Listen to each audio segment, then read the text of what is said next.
हाँ जी, good morning 7th class. बेटा आपका चैप्टर नंबर 4 हम कर रहे हैं आज, introduction to GIMP। Okay, this is very interesting chapter. आपको इसमें अच्छा लगेगा करने में, क्योंकि इसमें सारा काम किसके ऊपर है बेटा? फोटो की एडिटिंग के ऊपर है। ठीक है, इमेज एडिटिंग कैसे करते हैं, तो वो तो आपको चीज़ें वैसे इंटरेस्टिंग लगती हैं, है ना। तो अगर आपको किसी को फोटोशॉप के बारे में पता हो तो बेटा, तो ये उसी से रिलेटेड है। जैसे फोटोशॉप होता है ना, बड़े बड़े फोटोग्राफर्स पिक्चर्स की एडिटिंग करते हैं, तो वैसा ही ये सॉफ्टवेयर है GIMP। Okay, graphic image manipulation program, इसकी फुल फॉर्म होती है graphic image manipulation program. Okay, तो सबसे पहले हम इस चैप्टर में पढ़ते हैं इसके लर्निंग ऑब्जेक्टिव्स, कि हम इस चैप्टर को पढ़ेंगे तो हमें क्या क्या सीखने को मिलेगा। सबसे पहले है appreciate the objectives of image editing tools. हम इमेज एडिटिंग टूल्स के ऑब्जेक्टिव्स पढ़ेंगे, यानी कि उसके क्या क्या फायदे हैं। अंडरस्टैंड GIMP विंडो, हम GIMP विंडो के बारे में पता करेंगे कि GIMP विंडो में क्या क्या है हमारे सीखने को। Learn to create open and save file, हम क्रिएट करना, ओपन करना और फाइल को सेव करना सीखेंगे। Understand the use of foreground and background colours, हम बैकग्राउंड कलर्स और फोरग्राउंड कलर्स का यूज करना सीखेंगे। Learn to change foreground and background colours and use various selection tools, हम ये सीखेंगे कि फोरग्राउंड और बैकग्राउंड कलर्स को चेंज कैसे करते हैं और सिलेक्शन टूल्स का यूज कैसे करते हैं। Appreciate the options of selection tools such as text tools, eraser tools, bucket fill tool and pencil tool, हम ये वाले टूल्स जो है इनका यूज करना सीखेंगे। रीसाइज इमेज, इमेज को रीसाइज करना सीखेंगे। Crop the parts of the image, image के पार्ट्स को क्रॉप करना सीखेंगे। And understand the concept of layers, और लेयर्स के कंसेप्ट को सीखेंगे। सबसे पहले इंट्रोडक्शन हम पढ़ते हैं इसमें। Image editing generally consist of making smaller changes in the image that do not change the composition of the original image. Image editing का मतलब जनरली क्या होता है कि स्मॉलर चेंजेस, यानी कि छोटे छोटे चेंजेस करने इमेजेस में, ये नहीं कि पूरी कॉम्पोजिशन ही चेंज कर देनी ओरिजिनल इमेज की, स्मॉल चेंजेस करने। It includes resizing, adjusting brightness, contrast, changing colour, adding filters etcetera. इसका मतलब है कि आप इमेज में ये कर सकते हो काम, ये नहीं कि पूरी इमेज को ही चेंज कर दोगे। क्या क्या कर सकते हो आप? रीसाइजिंग, साइज का बदल सकते हो, ब्राइटनेस एडजस्ट कर सकते हो, कंट्रास्ट बढ़ा सकते हो, कलर चेंज कर सकते हो और फिल्टर्स ऐड कर सकते हो, पर इससे ज्यादा नहीं कि आप पूरी इमेज ही चेंज कर दो।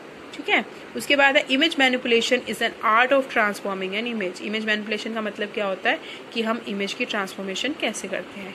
It involves making changes to the appearance of an image for the purpose like magazine, advertisement, books, etc. It also involves manipulation like removing red eye, scars, etc. We can also use the background one image and combine it with some other objects from another image. इसका मतलब क्या है?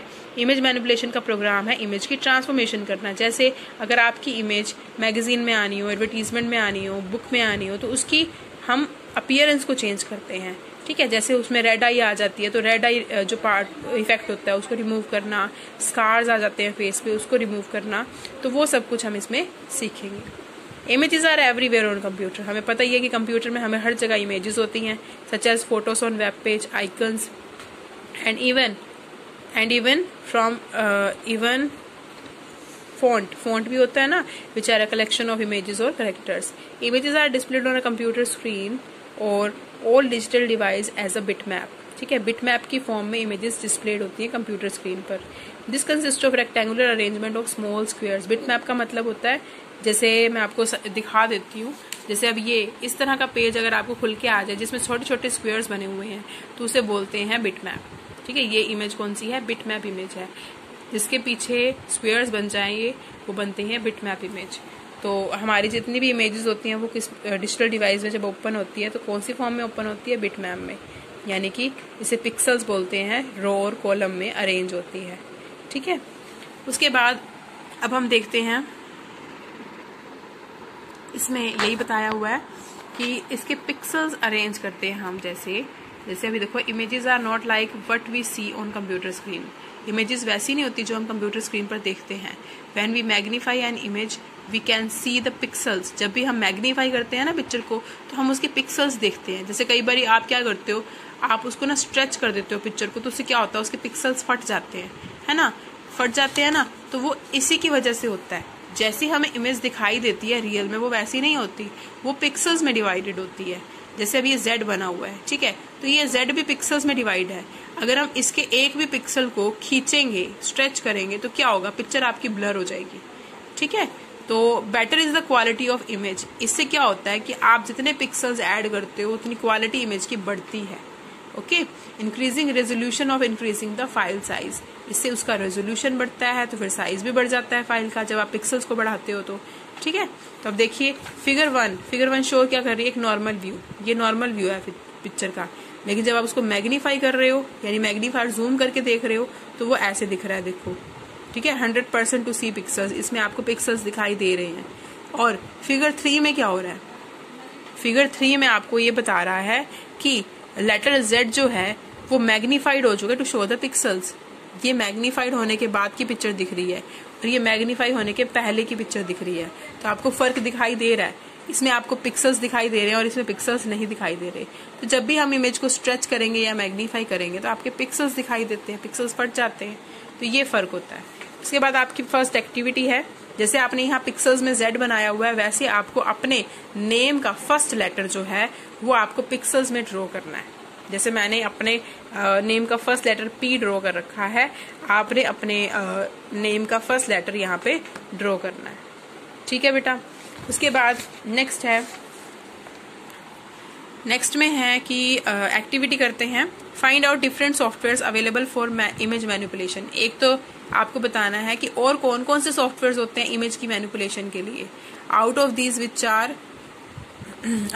विच are open source, और जिनमें सारे क्या हो, open source हो। ओपन सोर्स मतलब कि फ्री ओपन सोर्स सॉफ्टवेयर हो, फ्री सॉफ्टवेयर हो। तो फ्री सॉफ्टवेयर आपके दो ही है, एक है GIMP और दूसरा लिखना है एडोब फोटोशॉप, ठीक है।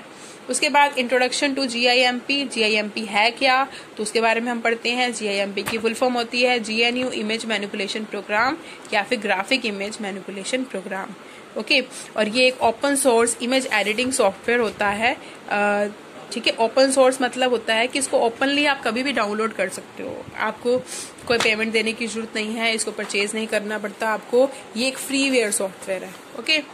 और इमेज एडिटिंग में involve photo retouching, resizing, cropping etcetera. Image editing का मतलब क्या होता है कि फोटो की रीटचिंग करना, रिसाइज करना, उसको क्रॉप करना।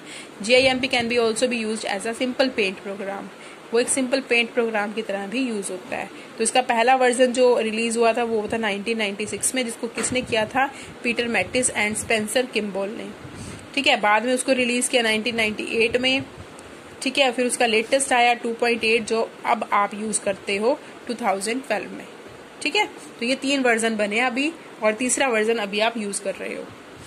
उसके बाद है GIMP uses only RGB and grey scale mode. ये 2 तरह के मोड यूज करता है। RGB का मतलब होता है रेड ग्रीन ब्लू, ठीक है, और ग्रे स्केल का मतलब होता है जब आप ब्लैक एंड व्हाइट स्क्रीन देखते हो। और grey scale image is one in which the only colours are shades of grey की शेड में दिखाई देते हैं, है ना। उसके बाद स्टार्टिंग GIMP को स्टार्ट कैसे करना है, सबसे पहले जाना स्टार्ट पे, फिर ऑल प्रोग्राम, फिर GIMP 2 जो आपका सॉफ्टवेयर अगर कंप्यूटर में डला हुआ है तो आपको दिख जाएगा, अगर नहीं डला होगा तो नहीं दिखेगा। तो GIMP 2 पे क्लिक करोगे आप तो आपकी इस तरह की विंडो ओपन होएगी, ठीक है। इस तरह की विंडो ओपन होएगी जिसमें जो ये होती है ये आपकी इमेज विंडो होती है, ये जो होता है आपका टूल बॉक्स होते हैं, ये जो होता है आपका राइट पैनल होता है। जो टूल बॉक्स पे आप क्लिक करोगे उसका पैनल यहाँ ओपन हो। हाँ जी बेटा, तो ये आपकी विंडो है GIMP की, जिसमें left panel, right panel and image window है। तो इसके यहाँ पे यही बताया हुआ है कि यहाँ पे 2 पैनल, एक लेफ्ट पैनल और एक इमेज विंडो जो मिडिल में होती है, ठीक है। में क्या होता है, टूल बॉक्स और टूल ऑप्शंस होते हैं। देखो यहाँ पे टूल बॉक्स और टूल ऑप्शंस। राइट में क्या होता है आपका, राइट में आपके होते हैं जिसमें लेयर्स, ब्रशेस, ग्रेडिएंट होते हैं। ये ब्रश का साइज हो गया, ये आपका लेयर्स हो जाती है। यहाँ एक शीट ली, एक इमेज लिया ना, उसके ऊपर दूसरी इमेज ले ली तो उसकी 2 लेयर्स बन ली तो 3। हाँ जी बेटा, देखो GIMP विंडो में आपका सबसे ऊपर वाला बार कौन सा होता है, टाइटल बार। वो तो हर में होता है, माइक्रोसॉफ्ट वर्ड में भी, एक्सेल में भी, सब में सबसे ऊपर वाला बार कौन सा होता है, टाइटल बार, जो क्या दिखाता है, विंडो का नेम, ठीक है। और उसके बाद टूल बॉक्स, ये कहाँ पे होता है आपका, ये टूल बॉक्स होता है जिसमें सारे टूल्स होते हैं। ये आपके टूल ऑप्शंस होते हैं। ये आपका क्या होता है, जो जहाँ पे आपके ये बने होते हैं, देखो क्लोज से दिखाती हूँ, फाइल, एडिट, इंसर्ट, व्यू, ये ऑप्शंस होते हैं ना, इन सारे ऑप्शंस को क्या बोलते हैं, मेन्यू बार। ये आपका कौन सा बार होता है, मेन्यू बार। उसके बाद आपका जो ये वाला राइट वाला पैनल होता है, इसमें राइट वाले पैनल में क्या क्या होता है, ब्रशेज होते हैं, ठीक है, ग्रेडियंट कलर्स होते हैं और यहाँ पे लेयर्स होती हैं, ठीक है। और ये जो है ये आपकी क्या होती है, इमेज विंडो, ठीक है। तो ये आपका है सिंगल विंडो, जो मोड ऑफ GIMP की सिंगल विंडो। उसके बाद इसको अलग अलग से हम कर रहे हैं। सबसे पहले हमने ले लिए टूल बॉक्स, इसी विंडो से हमने टूल बॉक्स की एक्सप्लेनेशन देखेंगे अब। तो टूल बॉक्स में सबसे पहले ये कौन सा कलर होता है, आपको हर एक चीज दिखाई हुई है, देखो बेटा। User portion has the tools for selecting, creating and editing images. तो यूजर पोर्शन कौन सा है, ये यूजर पोर्शन है, ठीक है, जिससे आप सिलेक्टिंग कर सकते हो, क्रिएटिंग कर सकते हो, एडिटिंग कर सकते हो। और ये वाला कलर जो ऊपर वाला होता है, ये कौन सा कलर होता है, फोरग्राउंड कलर। और ये वाला कौन सा होता है, ये वाला ब्लैक वाला बैकग्राउंड कलर। दो ब्लैक और व्हाइट है ना, नीचे वाला कलर कौन सा, फोरग्राउंड, ऊपर वाला बैकग्राउंड, ठीक है। उसके बाद the bottom portion tool options shows various options of selected tool. बहुत सारे ऑप्शंस होते हैं ये सिलेक्टेड टूल के जो वो दिखा रहा है। जैसे मान लो आपने यहाँ एलिप्स सिलेक्ट टूल सिलेक्ट कर रखा है, तो एलिप्स की जितनी भी चेंजेस उसमें हम कर सकते हो तो वो आपको दिखा दी। जैसे उसमें फेदर डाल सकते हो, एक्सपेंड फ्रॉम सेंटर कर सकते हो, तो वो सारे ऑप्शन साथ के साथ आएंगे। जिस टूल पे क्लिक करोगे उसके ऑप्शन आएंगे, वो होते हैं, उसको क्या बोलते हैं, टूल ऑप्शंस। ओके, यहाँ पे आपका कलर एरिया आ जाएगा, यहाँ कलर एरिया होगा जिसमें आप कलर्स ले सकते हो। Click to swap the foreground and black colour, आप उसको स्वैप भी कर सकते हो इन दोनों को। Click this to reset foreground and background colour to black and white respectively. आप उनको चेंज भी कर सकते हो कलर को, जरूरी नहीं ब्लैक एंड व्हाइट ही लेना है, फोरग्राउंड और बैकग्राउंड, ठीक है। उसके बाद अब आपका टूल, सारे टूल्स को अलग अलग दिखाया हुआ है कि हर एक टूल का क्या यूज होता है। सबसे ऊपर वाला टूल ये होता है रेक्टेंगल सिलेक्ट टूल, ये होता है आपका एलिप्स सिलेक्ट टूल, ये होता है आपका फ्री सिलेक्ट टूल, ये होता है आपका सीजर सिलेक्ट टूल। तो ऐसे अलग अलग टूल्स आपके इसमें दिखाए हुए हैं, ठीक है। अगर आपको अलाइनमेंट टूल करना है तो इसकी शॉर्टकट की भी होती है। अलाइनमेंट टूल की होती है O, Shift+O। क्रॉप टूल की होती है Shift+C। कलर स्पीकर की होती है Ctrl+O। जूम टूल की Ctrl+Z। मीजर जो आपका ये है जो M से होता है आपका यहाँ पे एक, जिसका नाम है, इसमें वो टूल है मूव टूल, जो आपका होता है वो होता है Shift+M। ओके, तो इनके फर्स्ट इनिशियल्स लेने हैं आपने और शिफ्ट दबाना है, तो ये आपके टूल्स जो होंगे वो यूज होने शुरू हो जाएंगे। उसके बाद आपका है वर्किंग विद मेन्यूज। अगर आपको मेन्यू के साथ काम करना है तो फाइल में आपके कौन कौन से मेन्यू होते हैं, न्यू जिससे नया पेज आता है, क्रिएट से नया पेज क्रिएट होता है, ओपन से खुलता है पिछला पेज, सेव से सेव होता है, सेव एज से दोबारा रीनेम होकर सेव होता है, सेव अ कॉपी से उसकी एक और कॉपी बन जाती है, एक्सपोर्ट से आप किसी और को उसको भेजते हो, और पेज सेटअप से आप उसके पेज की सेटिंग करते हो कि आपको A4 साइज का पेज चाहिए या लेटर साइज का, प्रिंट से आप उसका प्रिंट निकालते हो, क्लोज से आप क्लोज ऑल से सारी फाइल्स क्लोज कर देते हो, ठीक है, और क्विट से आप बाहर आ जाते हो GIMP एप्लीकेशन से।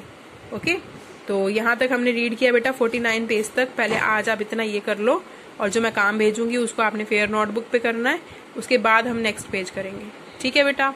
God bless you.